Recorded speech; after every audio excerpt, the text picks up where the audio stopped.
نعرے بلند سلوات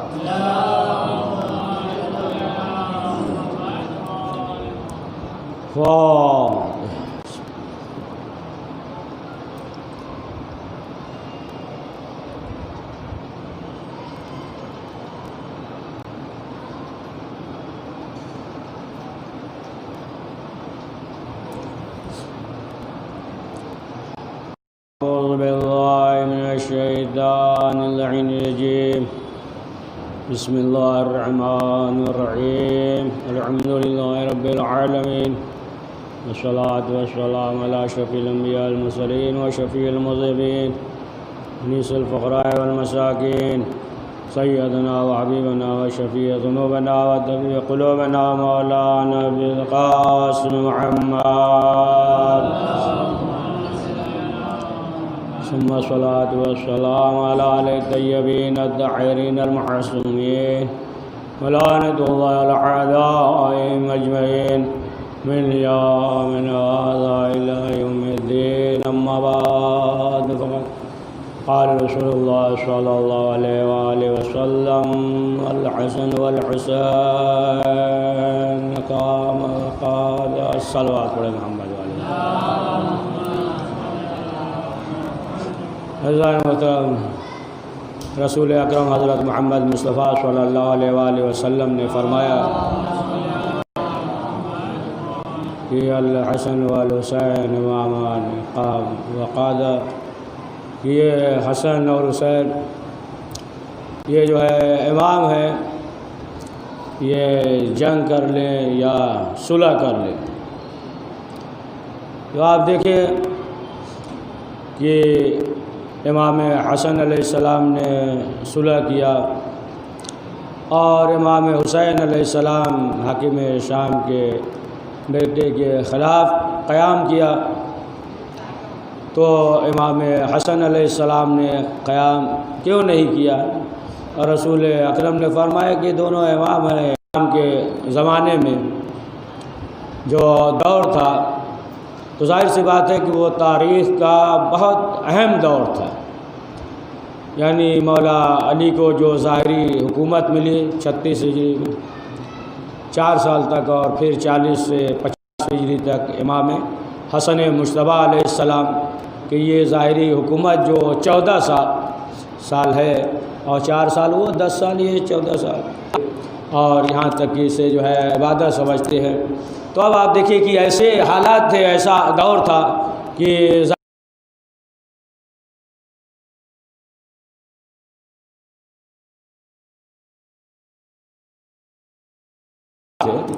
مولا علی کے ارد گرد تھے۔ آپ دیکھیں کہ جنگ صفین میں یہاں تک کہ وہی افراد کی جو مولا علی کے لشکر میں تھے، وہی کہ وجود نہیں مانتے۔ مولا نے کہا کہ دیکھو ہم مجسمہ قرآن ہیں، ہم قرآن ناطق ہیں، لہٰذا جو ہے یہ فریب دے رہے ہیں، دھوکہ دے رہے ہیں۔ لیکن لوگوں نے کیا کہا کہ ہم تو آپ کو بہت نیک سمجھتے تھے، لیکن آپ جو ہے یہ سب دنیا کے لیے کر رہے ہیں، اور ہم جو ہے ایسا نہیں کر سکتے کہ سامنے قرآن آ جائے اور ہم جنگ کریں۔ قرآن آ گیا لہٰذا جو ہے ہم جنگ نہیں کریں گے۔ ہم مولا کہہ رہے ہیں کہ نہیں دیکھو ہم جو ہے مجسمہ قرآن ہے، لیکن اس کے باوجود آپ دیکھیں کہ ایسا دور آ گیا کہ مولا کو مالک کو بلانا پڑا نا، کہ مالک جو ہے یہاں تک کہ اس کے خیمے کے قریب پہنچ گئے تھے، حاکم شام کے خیمے کے قریب پہنچ گئے تھے کہ اس کا کام تمام ہو جاتا۔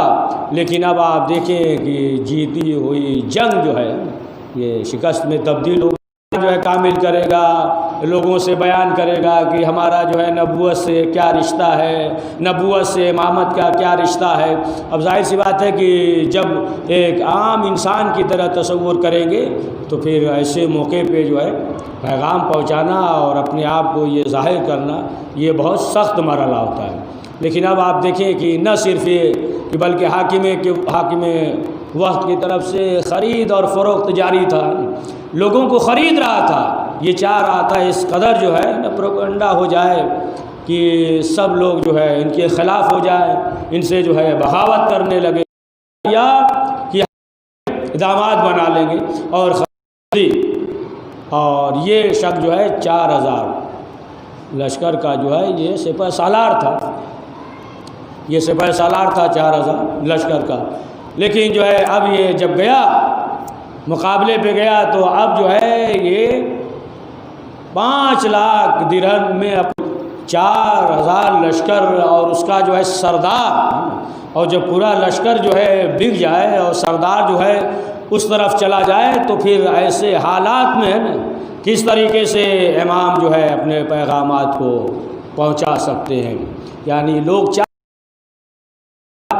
کہ جو امام کے ساتھ تھے، امام کے لشکر میں تھے، چاہ رہے تھے کسی بہانے سے امام کو شہید کر دیں، جس طریقے سے امام حسین علیہ السلام کو احرام کے حالم میں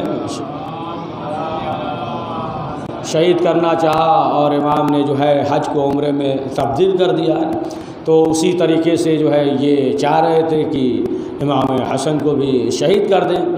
لیکن اب آپ دیکھیں کہ جو امام کے ساتھ تھے، امام حسن کے ساتھ تھے، اس طریقے سے یعنی یہ جو ہے مردہ تھے، یعنی جس طریقے سے انسان کا کڈنی کام نہ کر رہا ہو، پھیپھڑا کام نہ کر رہا ہو، گردہ کام نہ کر رہا ہو، اب ظاہر سی بات ہے کہ یہ جو ہے سب فیل ہو گیا ہو، کام نہ کر رہا ہو، تو اب جو ہے انجیکشن لگائیے یا دوا دیجیے، اب جو ہے اسے اثر نہیں کرے گا، اس لیے کہ اس کے جسم کے تمام اعضاء جو ہے فیل ہو چکے ہیں، کڈنی فیل ہو گیا ہے، پھیپھڑا فیل ہو گیا ہے، تمام اعضاء فیل ہو چکے ہیں، تو اب لاکھ دوا دیجیے، انجیکشن لگائیے۔ اسی طریقے سے امام حسن کے زمانے میں امام کے ساتھ تھے کہ یہ جو ہے مردہ تھے، لاکھ جو ہے امام کہہ رہے تھے، لیکن جو ہے ان کے دل اور ذہن پہ اثر نہیں کر رہا تھا، یہاں تک کہ آپ دیکھیں کہ بشر بن ارطاد یہ ملعون اتنا بڑا ظالم تھا، نہ صرف یہ کہ مولا علی حضرت علی علیہ السلام کا دشمن تھا، بلکہ جو ہے جس کا نام علی ہوتا تھا تو اسے بھی جو ہے یہ قتل کر دیتا تھا، اتنا بڑا ملعون تھا کہ جب یہ گیا یمن کی طرف، اور یمن میں جو حاکم تھا وہ عبید اللہ تھا، اور امام نے اس سے کہا کہ یہ جو جا رہا ہے اس سے مقابلہ کرو، اور یہاں جو ہے بشر بن ارطاد چلا اور آخر کار کہ وہ بھی جو ہے اسی کی طرف آ گیا۔ امام نے کہا تھا کہ تم اس سے جنگ کرنا، لیکن آخر کار جو ہے یہ بشر بن ارطاد سے یہ مل گیا۔ تو اب آپ دیکھیں کہ ظاہر سی بات ہے کہ جب ایسے حالات ہو، ایسا دور ہے ہو، ایسا زمانہ ہو کہ لوگ جو ہے امام کو نہیں پہچانتے تھے، امام شناسی نہیں تھا ان کے اندر، لہٰذا اب ایسے موقع پہ اگر امام حسن مجتبیٰ علیہ السلام صلح نہ کرتے تو امام حسن کے زمانے میں کوئی ایک شیعہ بھی باقی نہ رہتا، ایک شیعہ بھی امام کے زمانے میں باقی نہیں رہتا، لہٰذا جو ہے امام نے صلح کی۔ اب ظاہر سی بات ہے کہ اب اس کے جو ہے تمام جو ہے شرائط اور امام نے جو ہے خود واضح کر دیا، امام نے کہہ دیا کہ قرآن پہ عمل کرے گا، سنت پیغمبر پہ عمل کرے گا، خلفۂ شائستہ پہ عمل کرے گا، یعنی امام نے جو ہے یہ بھی بتا دیا کہ اس سے پہلے جو ہے اس پہ عمل نہیں ہوتا تھا، اور کہا کہ جو شہید ہوئے ہیں جنگ جمل میں اور صفین میں تو ان شہداء کو جو ہے 1-1 لاکھ دیا جائے، یعنی امام نے یہ بھی بتا دیا کہ وہ جو شہید ہوئے ہیں وہ جو ہے حق پہ ہیں۔ تو اب آپ دیکھیں کہ ظاہر سی بات ہے کہ جب ایسے دور ہیں، ایسے حالات ہوں کہ جب انسان کے اندر جو ہے امام شناسی نہ ہو تو ظاہر سی بات ہے کہ امام جو ہے کس طریقے سے پیغام پہنچائے گا۔ اور قرآن مجید میں ارشاد ہو رہا ہے کہ وَمَنْ كَانَ هَٰذَا الْعَمَىٰ فَهُوَ الْآخِرَةُ الْعَمَىٰ وَأَضَلُّ سَبِيلًا، کہ جو بھی انسان اس دنیا سے نا اندھا جائے گا تو آخرت میں بھی اندھا اٹھایا جائے گا، یعنی اس دنیا سے اندھا جائے گا تو آخرت میں بھی اندھا اٹھایا جائے گا، یعنی حق کو نہیں پہچانے گا، حق کو جانتے ہوئے اگر حق کا انکار کر رہا ہے تو آخرت میں جب اٹھایا جائے گا تو وہاں بھی اندھا ہی ہوگا، یعنی وہاں بھی جو ہے وہ حق کو نہیں پہچانے گا۔ آپ دیکھ لیں اس دنیا میں دیکھ لیں کہ ظاہر سی بات ہے کہ جو حق شناس ہوتے ہیں حق کو پہچانتے ہیں، اور ظاہر سی بات ہے جو حق کو پہچانتے ہیں وہ حق کو بیان کرتے ہیں اور جو حق پہ عمل کرتے ہیں، تو خود رسول اکرم حضرت محمد مصطفیٰ صلی اللہ علیہ وآلہ وسلم نے نے فرمایا ہے کہ اسی طریقے سے جس طریقے سے اس دنیا میں عمل کرے گا اسی طریقے سے روز قیامت جو ہے اٹھایا جائے گا. یا اور واضح کر دیں کہ جو دنیا میں کرے گا اسے جو ہے قبر میں لے کر جائے گا, اسی کے ساتھ جو ہے قبر میں اسے اٹھایا جائے گا. تو معلوم یہ ہوا کہ قرآن نے جو ہے انسانی زندگی کو بکھیر کر رکھ دیا ہے. آپ جو ہے فصاحت اور بلاغت دیکھیں کہ بکھیر کر رکھ دیا. آپ دیکھیں کہ اگر انسان جو ہے معلوم یہ ہوا کہ نیک ہے, حق کو پہچانتا ہے, حق شناس ہے, نیک ہے, اور اس دنیا سے گیا تو آپ نے دیکھا ہی ہوگا کہ جنازے میں مجمع بھی ہوتا ہے, زیادہ ہوتا ہے, مجمع بھی ہے. اب ظاہر سی بات ہے کہ جو حق شناس نہ ہو تو پھر اسی طریقے سے لوگ جو ہے اسے یاد کرتے ہیں. تو قرآن نے جو ہے پورا بکھیر کے رکھ دیا ہے کہ جس طریقے سے تم اس دنیا میں جس اعمال کے ساتھ جاؤ گے, یا حق کے ساتھ جاؤ گے یا باطل کے ساتھ جاؤ گے, اسی طریقے سے روز قیامت تمہیں جو ہے پیش کیا جائے گا. یوم یقوم الناس کالفراش مبثوث, یعنی فراش یہ جو ہے قرآن مجید میں ہے, یہ عربی میں جو فراش ہے یہ اسے جو ہے ایک ٹڈی ہے نا, ٹڈی کے معنی. یعنی اب آپ دیکھیں کہ جو قرآن مجید نے استعمال کیا ہے فراش سے یعنی ٹڈی کو, تو اب شاید جو ہے اس کی وجہ یہی ہو کہ آپ دیکھیں کہ اس کے جو ہے بہت سے جس پہ اجزاء جو ہے وہ دوسرے جانوروں سے ملتے ہیں. مثلا اس کا سر جو ہے گھوڑے سے ملتا ہے, اور مثلا جو ہے سینگ لمبی ہوتی ہے, تمام جو ہے دوم اور آنکھیں جو ہے مثلا جو ہے ہاتھی سے ملتی ہے. اس طریقے سے اس کا جو ہے پیٹھ اور تمام چیزیں جو ہے دیگر جو ہے جانوروں سے مشابہت رکھتی ہیں. تو بتا دیا کہ دیکھو جب روز قیامت انسان حاضر ہوگا تو بتایا کہ دیکھو کچھ ایسے افراد ہوں گے کہ اس دنیا میں جو مریں گے تو انسان تھے مریں گے, لیکن جب روز قیامت حاضر ہوں گے تو پھر وہ جو ہے ٹڈی کے مانند ہوں گے, ٹڈی کے مانند. معلوم یہ ہوا کہ الگ الگ شباہت ہے نا. معلوم ہوا کہ مرا تو انسان تھا, اب جو ہے جانور کی شکل میں آ رہا ہے. معلوم ہوا بچھو کی شکل میں آ رہا ہے. اس کا دنیا میں یہی کام ہی تھا کہ بچھوؤں کی طرح ڈنگ مارتا تھا ہر وقت, تو وہ بچھو کی طرح آئے گا نا, تو کوئی جو ہے جانور کے مانند آئے گا. اور کچھ افراد جو ہے ایسے ہوں گے کہ فضل الاکبر کہ انہیں جو ہے روز قیامت کوئی اذیت نہیں ہوگی. بعض ایسے ہوں گے جو سوچیں گے کہ ہمارا اعمال جو ہے بہت اچھا تھا, لیکن اب دیکھیں گے تو معلوم یہ ہوا کہ ہم نے جو کیا تھا وہ جو ہے اچھا عمل نہیں تھا. تو قرآن مجید نے جو ہے تمام واقعات کا ذکر کیا ہے. اکثر واقعات کا آپ دیکھیں قرآن مجید میں ذکر کیا ہے. مثلا جو ہے قوم العاد کذب القوم العاد کی یہ جناب ہود کے زمانے میں تھے, لیکن جو ہے کتنے شرکش تھے, یہ بہت شجاع تھے, بہادر, لحیم شہیم, بہت صحت مند, بہت طاقتور تھے, لیکن یہ جو ہے شرکش تھے. جناب ہود علیہ السلام سمجھاتے تھے لیکن جو ہے یہ ماننے کو تیاری نہیں ہوتے تھے. بار بار جو ہے واز کر رہے ہیں لیکن مان نہیں رہے ہیں, اور جب نہیں مانے تو اب جو ہے پروردگار کی طرف سے عذاب نازل شروع ہوا. تو پہلے جو عذاب نازل ہوا تو بارش رک گئی. پہلا جو ہے نا قحط پڑا, یہ بارش رک گئی, قحط پڑ گیا. لیکن اب آپ دیکھیں کہ اس کے باوجود بھی ہے نا یہ شرکشی کرتے رہے, اپنی طاقت کا مظاہرہ کرتے رہے, سمجھاتے رہے, لیکن وہ نہیں مانے. تو آخرکار جو ہے پروردگار نے مولانا فرمان علی صاحب اس میں حاشیے میں دیکھیے گا تفصیل سے سب پورا جو ہے لکھا ہوا ہے. پھر اس کے بعد جو ہے پروردگار نے ان کے اوپر چیونٹیوں کو مسلط کر دیا. یعنی جہاں کہیں بھی جاتے تھے تو چیونٹیاں جو ہے لپٹ جاتی تھی, یہ جو ہے پریشان ہو جاتے تھے. اب اس کے بعد جو ہے یہ ایک بلندی پہ یعنی پہاڑی پہ چلے گئے, اور جانے کے بعد اب اندازہ لگائیں کہ کتنے طاقتور تھے کہ پہاڑی میں جو ہے یعنی اتنا بڑا بھاری پتھر, اور اس میں جو ہے گھر بنا لیا, سوراخ کر دیا. اس میں جو ہے یعنی پہاڑی کے بیچ میں جو ہے انہوں نے اپنا گھر بنا لیا.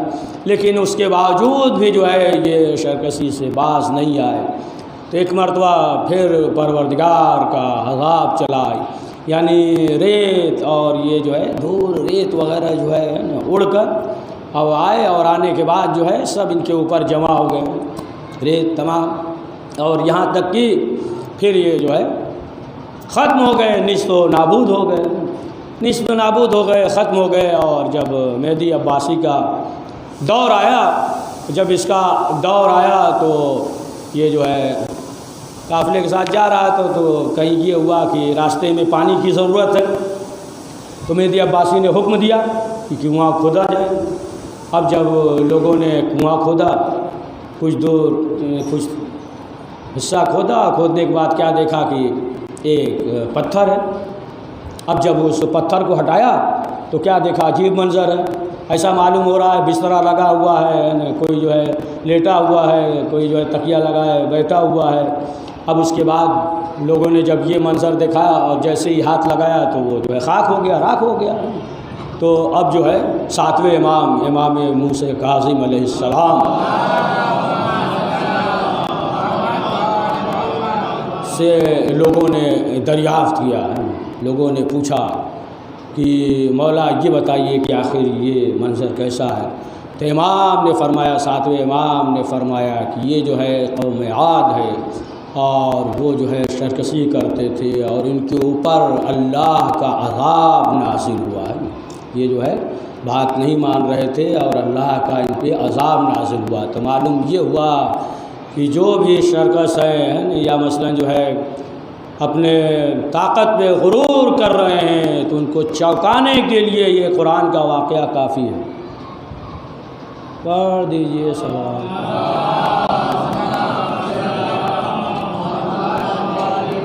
تو معلوم یہ ہوا کہ اصل چیز جو ہے وہ امام شناسی ہے، کہ انسان جو ہے اگر امام کو پہچان رہا ہے، امام شناس ہے، تو پھر وہ انسان جو ہے کامیاب ہے، سعادت مند ہے۔ بہت سے ایسے افراد تھے، مثلا امام حسن مجتبیٰ علیہ السلام کے زمانے میں ایک شخص آیا اور آنے کے بعد کہا کہ مولا میں آپ کا شیعہ ہوں، انا من شیعتکم، میں آپ کا شیعہ ہوں۔ امام نے کچھ کہا نہیں، امام نے یہ بھی نہیں کہا کہ تم نہیں ہو، اور امام نے یہ بھی نہیں کہا کہ نہیں تم ہو۔ امام نے نہ ہاں میں جواب دیا نہ نہ میں۔ تو امام نے کہا کہ تم نے جو دعویٰ کیا ہے، اگر ہمارے بتائے ہوئے حکم پہ عمل کر رہے ہو، جو ہم نے حکم دیا ہے، جو پروردگار نے حکم دیا ہے، تم اس پہ عمل کر رہے ہو تو تم جو ہے ہمارے شیعہ ہو۔ اگر جو ہے بعض مان رہے ہو، بعض باتیں نہیں مان رہے ہو، تو کہو کہ انا علیکم، آپ کا محب ہوں، چاہنے والا ہوں، آپ کے چاہنے والوں کا چاہنے والا ہوں۔ میں جناب ابوذر سے محبت کرتا ہوں، جناب سلمان سے محبت کرتا ہوں، جناب جو ہے فضہ سے محبت کرتے ہیں۔ کہا کہ تم یہ کہو کہ ہم جو ہے آپ کے محب ہیں۔ اب ظاہر سی بات ہے کہ یہ دعویٰ جیسا کہ آٹھویں امام علی رضا علیہ السلام کے زمانے میں چند افراد جو ہے آئے، امام جو ہے موجود ہے اور دیگر جو ہے امام کے چاہنے والے موجود ہیں، اور چند افراد آئے اور آنے کے بعد امام کے خادم سے یہ کہا کہ جاؤ، جانے کے بعد امام کو سلام کہنا، امام سے کہہ دینا کہ ہم امام کے شیعہ آئے ہیں۔ تو لوگوں نے کہا امام سے، تو امام نے کہا کہ انہیں جو ہے واپس کر دو۔ اب یہ افراد جو ہے چلے گئے، پھر جو ہے چند روز کے بعد پھر جو ہے آئے، اور آنے کے بعد پھر امام کے خادم سے کہا کہ امام سے یہ کہہ دینا کہ ہم جو ہے امام کے شیعہ ہیں۔ تو امام نے پھر کہا کہ کہہ دو چلے جائیں۔ پھر وہ چلے گئے، اور اس طریقے سے کئی مرتبہ، یعنی 60 مرتبہ آئے امام کی بارگاہ میں۔ اب اس کے بعد جب آئے تو انہوں نے یہ کہا کہ امام سے جا کر کہہ دیجئے کہ ہم جو ہے امام کی خدمت میں جو آئے ہیں، بار بار آ رہے ہیں، اور وہ جو ہمارے دشمن ہیں، جو امام کے دشمن ہیں، وہ جو ہے ہمیں تانا دیں گے، لہٰذا جو ہے کئی بار آ چکے ہیں، لہٰذا امام سے کہیے کہ ہم امام سے ملنا چاہتے ہیں۔ جب یہ کہا تو امام نے حکم دیا، امام نے کہا کہ لاؤ بسم اللہ۔ اب جب وہ افراد آ گئے اور آنے کے بعد سوال کیا کہ مولا آپ جو ہے ہم سے ناراض ہیں، آپ نے جو ہے ہمارا استقبال نہیں کیا۔ تو امام نے کہا کہ تم نے جو ہے بہت بڑا دعویٰ کر دیا کہ میں آپ کا شیعہ ہوں۔ شیعہ تو سلمان ہے، ابو ذر ہے، مقداد ہے۔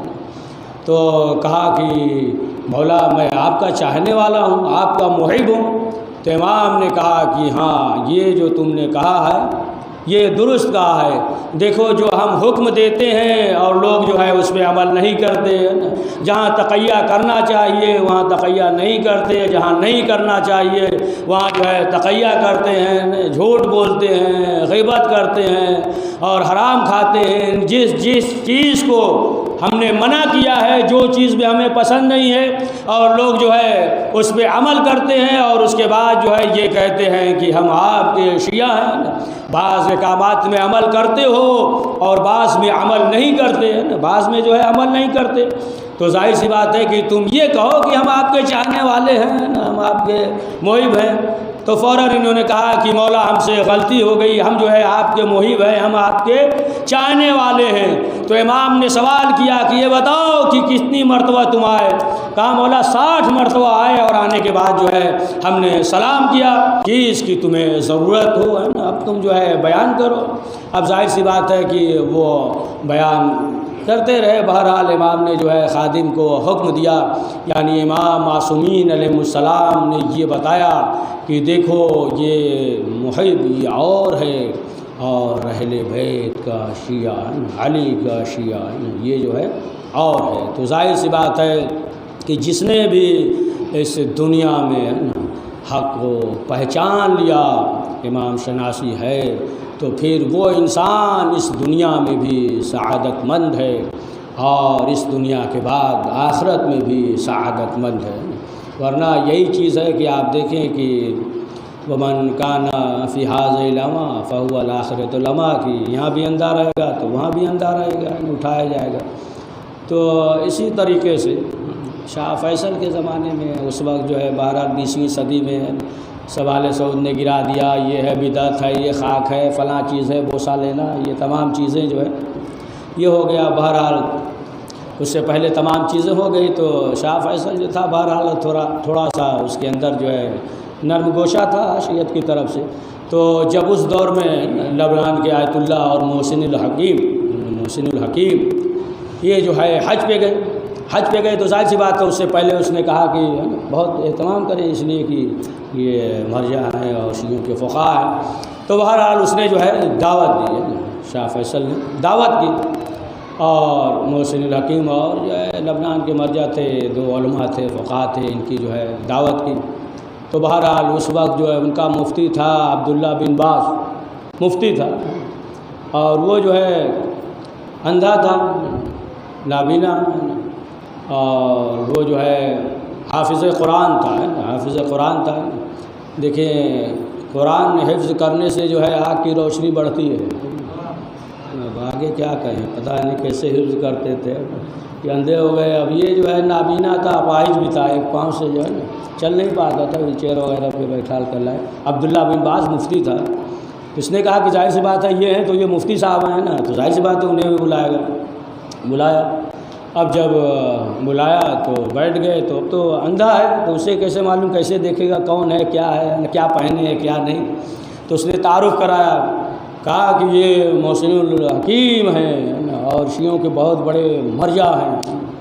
جب یہ سنا تو اس نے کہا لعنت ہو ان پہ۔ جب کہا لعنت ہو تو محسن الحکیم نے کہا کہ تم جو ہے لعنت کے کب سے قائل ہو گئے لعنت کے۔ اب اس کے بعد جو ہے سوال کیا، کہا کہ یہ بتاؤ کہ تمہیں جو ہے قرآن حفظ ہے؟ کہا کہ جب ہم 9-10 سال کے تھے تبھی جو ہے نا قرآن حفظ ہو گیا تھا، ہم جو عربی ہیں تو محسن الحکیم یہ بھی تو عربی تھے۔ کہا کہ اچھا تمہیں قرآن جو ہے، تو کہا کہ لعنت کیوں کیا؟ کہا آپ لوگ تعویل کرتے ہیں قرآن میں، ہے نا۔ تو کہا کہ ٹھیک ہے، اگر تم اس کے قائل نہیں ہو تو پھر ہم تم سے سوال کرتے ہیں، اس کے معنی بتاؤ، ہے نا، قرآن کی آیت پڑھتے ہیں۔ کہا کیا؟ پھر اس کے بعد جو ہے یہی اسی آیت کو پڑھا، وَمَنْ كَانَ فِي هَذَا الْأَعْمَى فَهُوَ الْآخِرَةُ أَعْمَى وَأَضَلَّ سَبِيلًا، جو اس دنیا میں اندھا جائے گا، اس دنیا سے وہ آخرت میں بھی اندھا جائے گا۔ یہاں جو اندھا رہے گا تو آخرت میں بھی اندھا رہے گا۔ اب وہ تو پریشان ہوا نا، ان کے مسئلے کو حل کر دیے، بیچارہ یہاں بھی اندھا ہے نا، تو آخرت میں بھی اندھا رہے گا۔ تو کہا کہ اسی لیے تو تعویل کے قائل ہے نا کہ جو ولایت علی کا منکر ہوگا تو اس دنیا میں بھی اندھا رہے گا، آخرت میں بھی اندھا اٹھایا جائے گا۔ صلوات پڑھے محمد و آل محمد کو۔ تو معلوم یہ ہوا کہ انسان کو حق شناس ہونا چاہیے کہ حق کدھر ہے۔ وہ جناب داؤد ہیں کہ وہ دیکھ کر فیصلہ کریں گے کہ حق کدھر ہے، اور حق جو ہے علی کو دیکھے گا۔ لہٰذا جو ہے ہر شخص کے بس کی بات نہیں ہے۔ آپ دیکھیں کہ جنگ جمل کے موقع پہ کیسے بہت سے افراد تھے۔ ایک شخص تھا کہ وہ مولا علی کے ساتھ تھا، مولا علی کے لشکر میں تھا، لیکن کیا ہوا، اب وہ سوچنے لگا کہ آیا مولا علی حق پہ ہیں یا سامنے والا لشکر۔ اچھا تعجب نہ کریے گا، ہم تو اتنا سنتے چلے آئے ہیں نا کہ اتنا پختہ ہو گئے ہیں نا، لیکن اس دور میں ایسے ایسے افراد تھے کہ خود مولا علی نے نہج البلاغہ میں کہا کہ جو باطل کی طرف تھے اتنا پختہ تھے کہ ہمارے 10 لے لیے جائے 1 دے دیے جائے، اتنا پختہ تھے، باطل پہ رہتے ہوئے وہ پختہ تھے۔ لیکن ادھر جو ہے کج فکر تھے، ہے نا، خشک مقدس، ہے نا، خشک مقدس تھے۔ اب ظاہر سی بات ہے وہ سوچ رہا تھا کہ امہات سب سمجھ گئے نا، طلحہ زبیر یہ سب اسلام کے صف اول میں تھے، شجاع کے موقع پہ مولا علی نے پناہ بھی دیا تھا، اور سوچ رہا تھا کہ ادھر تو یہ بھی ہیں اس زواج میں اجواز میں طلحہ ہیں زبیر ہیں، ادھر جو ہے یہ مسلمان ہیں، ادھر جو ہے مولا علی ہیں۔ تو اب سوچ رہا تھا کہ آیا جو ہے حق پہ کون ہے۔ تو اس نے سوال کیا مولا علی سے کہ مولا یہ بتائیے کہ حق پہ کون ہے، ادھر کا لشکر یا ادھر کا لشکر۔ مولا علی نے کیا جواب دیا ہے نا، اس کو ذہن پہ رکھیے گا نا، پوری جو ہے زندگی کام آئے گا۔ مولا علی نے جو جواب دیا ہے بڑے بڑے دانش مندوں نے جو ہے مان لیا۔ کیا کہا مولا نے، یعنی غیر مذہب کے مولا نے کہا کہ تم جو ہے ہمیشہ شخصیت دیکھ کر فیصلہ کرتے ہو، اور تم سوچتے ہو شخصیت ہے لہٰذا جو ہے حق ہے، نہیں، حق کو دیکھ کر فیصلہ کرو، یعنی حق جدھر ہے تم فیصلہ کرو۔ یہ نہ کہو یہ شخصیت ہے بہت بڑے ہیں لہٰذا جو کہا سب اچھا ہے، نہیں، حق دیکھو اور حق دیکھنے کے بعد جو ہے فیصلہ کرو۔ شخصیت کی شخصیت دیکھ کر جو ہے نا حق کا فیصلہ نہ کرو، ہے نا۔ تو اب آپ دیکھیں کہ کیسے کیسے افراد تھے کہ ظاہر سی بات ہے خود مولا علی حضرت علی علیہ السلام نے فرمایا کہ ہمارے علاوہ کسی کے اور سینے میں دل اور گردہ نہیں تھا کہ جو ان خارجیوں کا مقابلہ کرتا۔ سمجھے آپ، یہ جو خارجی تھے یہ جو ہے بہت عبادت کرتے تھے، سمجھے آپ، اتنی عبادت دن بھر جو ہے روزہ رکھتے تھے، روز، مطلب یہ نہیں ہے کہ چند دن رکھا جمعرات جمعہ رکھا، ایسے نہیں، ہمیشہ جو ہے دن بھر روزہ، رات بھر جو ہے عبادت کرتے تھے، اور ان کی پیشانی پہ جو ہے نا سجدے کا مہر جو ہے چمکتا تھا، اور یہاں تک کہ ان کے ہاتھ جو ہے اونٹ کے پاؤں کے مانند سخت، یعنی اس قدر جو ہے یہ سجدہ کرتے تھے، عبادت کرتے تھے۔ لیکن جو ہے یہ مولا علی کے دشمن تھے، معاذ اللہ، یہ کہتے تھے یہ کافر ہے، ہم نے تو توبہ کر لیا، مسئلہ حل ہو گیا، یہ کافر ہے تو مسلمان ہے ہی نہیں۔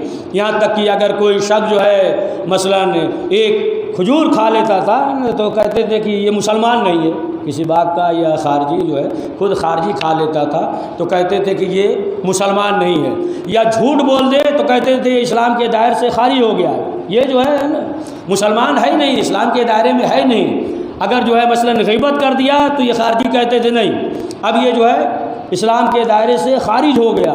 یہاں تک کہ آپ دیکھیں جناب عبداللہ رسول اکرم حضرت محمد مصطفیٰ صلی اللہ علیہ وآلہ وسلم کے اصحاب میں سے تھے، اور یہی خارجی جو ہے انہیں قتل کر دیتے ہیں، یہاں تک کہ انہی کی بیوی تھی جو حاملہ تھی، بچے کو بھی قتل کر دیا، شکم جو ہے چاک کر دیا۔ تو یہ جو ہے خارجی ایسے تھے، یہاں تک کہ مولا علی نے بار بار واس کے لیے بھیجا، لیکن بہرحال اس میں سے کچھ چلے آئے، 12,000 تھے اور 8,000 آ گئے اور پرچم کے تلے پناہ لے لیا، لیکن 4,000 جو ہے وہ ڈٹے رہے۔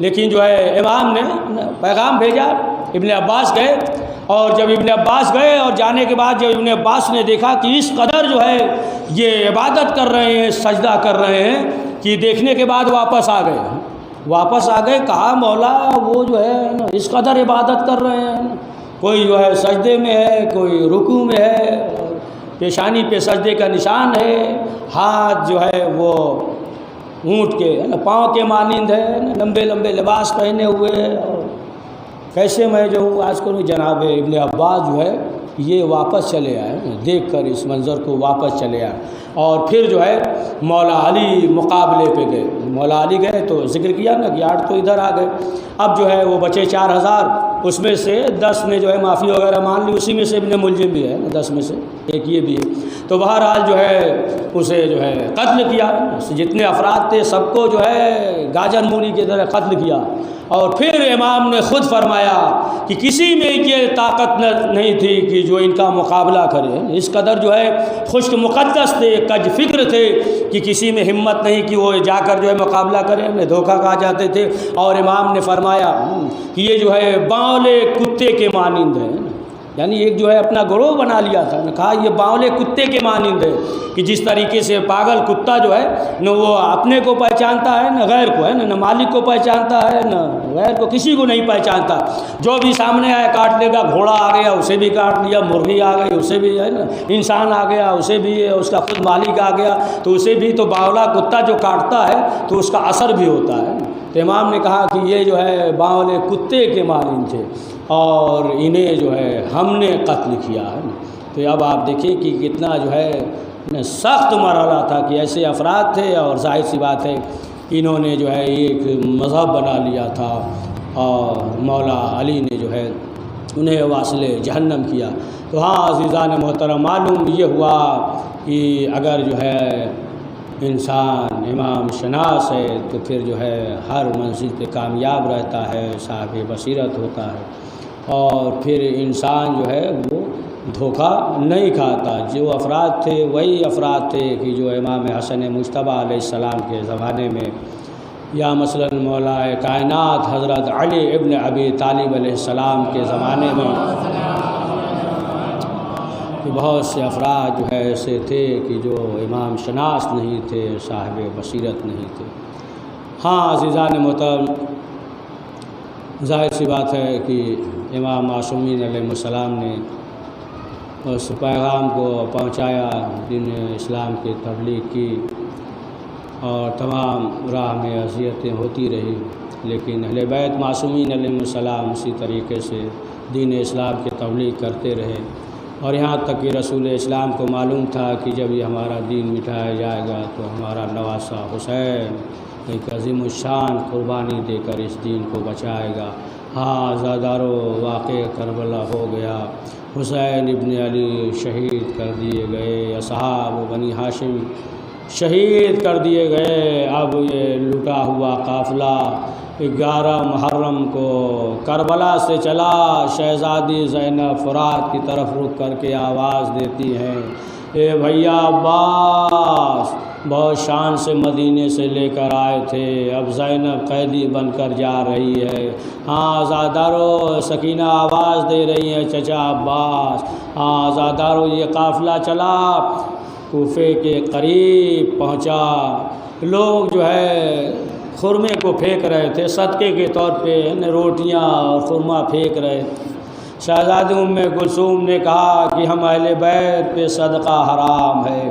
یا زادارو، تمام شہداء کے سر نوک نیزہ پہ بلند تھا، لیکن حضرت عباس کا سر نوک نیزہ پہ بلند نہیں ہوتا تھا۔ کسی نے سید سجاد سے سوال کیا تھا مدینے میں کہ مولا، ہم نے یہ سنا ہے، میں تو کربلا میں نہیں تھا، لیکن ہم نے یہ سنا ہے کہ تمام شہداء کے سر نوک نیزہ پہ بلند تھے، لیکن ایک سر تھا جو نوک نیزہ پہ بلند کیا جاتا تھا، وہ سر زمین پہ گر جاتا تھا۔ 1-2 مرتبہ نہیں، کئی مرتبہ بلند کیا گیا، لیکن وہ سر جو ہے زمین پہ گر جاتا تھا، اور آخر کا پھر جو ہے شمر نے حکم دیا کہ اس سر کو گھوڑے کی گردن میں باندھ دیا جائے، اور جب گھوڑا چلتا تھا، جب گردن کو نیچے کرتا تھا تو مولا وہ سر جو ہے زمین سے ٹکراتا تھا۔ مولا میں تو نہیں تھا، لیکن مولا وہ کس کا سر تھا؟ سید سجاد نے کہا تو نے میرے جگر کو چاک کر دیا، ارے وہ میرے چچا عباس کا سر تھا۔ میرا چچا اتنا غیرت مند تھا کہ بہنیں بے مقنا و چادر تھی۔ ہاں آزادارو، یہ قافلہ کوفے میں پہنچا، بس آخری فکرہ کوفے میں پہنچا۔ تمام جو اہل کوفہ والے ہیں نا، معلوم نہیں تھا، لوگ کچھ تماشا دیکھنے کے لیے آئے تھے، کچھ کہہ رہے تھے خارجی نے خروج کیا ہے، لیکن جو ہے کوفے کی چھت نیچے تھی اور ایک عورت ایک کنیز بیٹھی ہوئی تھی۔ اس نے دیکھا، اس کی نظر جو ہے جناب زینب پہ پڑی، پھر جناب سکینہ پہ پڑی۔ اس نے غور سے دیکھا، سمجھ گئی کہ یہ بچی بھوکی اور پیاسی معلوم ہوتی ہے۔ یہ آزادارو، عورتوں کا دل نرم ہوتا ہے۔ جب اس کنیز خدا نے دیکھا، اپنی کنیز سے کہا کہ لاؤ ایک کاسے میں پانی لے کر آؤ، کھانا لے کر آؤ۔ وہ کنیز لے کر آئی شہزادی زینب کے پاس، کہا بی بی آپ کھا لیجئے، پی لیجئے، بچوں کو بھی کھلائیے۔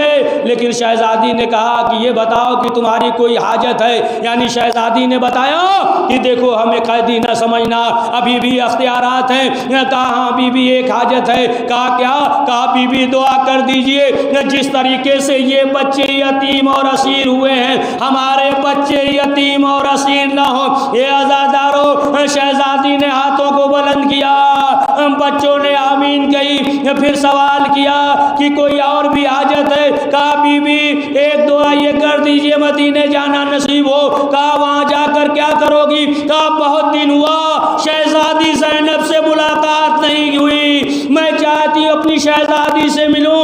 ایک مرتبہ شہزادی نے کہا کہ تم زینب کو یہاں دیکھو گی تو پہچان جاؤ گی۔ کہا کیسی بات کر رہی ہیں؟ کہا یہ کوفہ، یہ بازار اور شہزادی زینب۔ ایک مرتبہ شہزادی نے اپنے چہرے سے بالوں کو ہٹایا، اے ام حبیبہ تو نے پہچانا نہیں؟ دیکھ یہ زینب ہے، نوکے نیزہ پہ سر، میرے بھائی حسین کا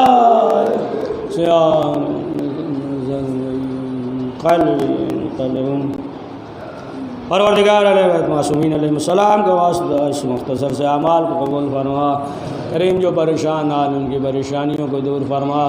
پروردگار جو حج و زیارت کی مشتاق ان حج و زیارت کی توفیق عنایت فرما۔ کریم وبا جو بیماری سے تمام عزاداروں کو محفوظ فرما، حضرت کے ظلم تعجیل فرما، ہمیں ان کے عوام میں شمار فرما۔ ربنا تقبل منا انک انت السمیع العلیم۔